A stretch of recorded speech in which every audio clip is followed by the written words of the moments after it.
Mtu anatosha maneno huko anabeba huko. Ukubaki ni basi specialiste kwa conflict. Epukana na mtu hivi mtu anataka kujoni. Epukana na mtu magariba kama bachacha atoke anatosha neno hapa kikupo.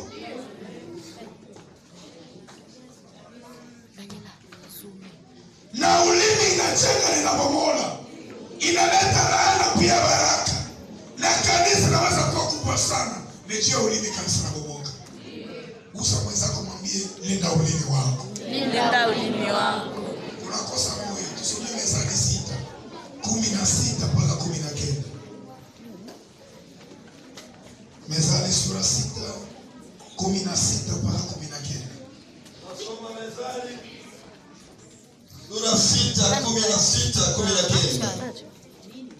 Nasoma katika jina la Yesu. Kuna vitu 6 anavyovichukia Bwana. Kuna vitu 6 ni Bwana anachukiaka. Naam, viko 7 vilivyochukizwa kwake. Macho ya kiburi. Ya kwanza ni macho ya nini? Ya kiburi. Maana kwa mimi unamteka papa soko letale macho. Ulimi wa uongo. Ulimi wa kusema uongo. Na mikono imwangayo damu isiyokuwa na hatia. Mikono ya kumwaga damu isiyokuwa na hatia. Moyo uwazao mawazo mabaya. Ambia mwenzako na wasaka nini juu ya Sinai? Na wasaka nini juu ya Sinai?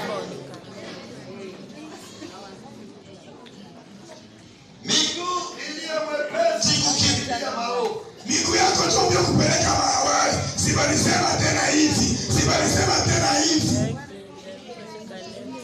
Shahidi wa uongo asemaye uongo, naye apandaye mbegu za fitina kati ya ndugu na ndugu. Amen. Salimia ndugu yako mwambie hivi, ulimi yako sipe chanzo kunirudisha nyuma kwa Sinai. Sipe chanzo kunirudisha nyuma kwa Sinai. Ya kwanza Mungu anasema tuache riba. Ya pili tuache kutangatana kwa machumba. Ya tatu ya mwisho sasa.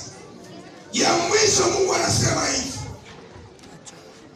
Tuache kuwekeana maneno ndani ya roho. Tukue na roho ya kusameheana. Mimi nashangaa na watu. Wengine niko naweka $1,000 mubanki.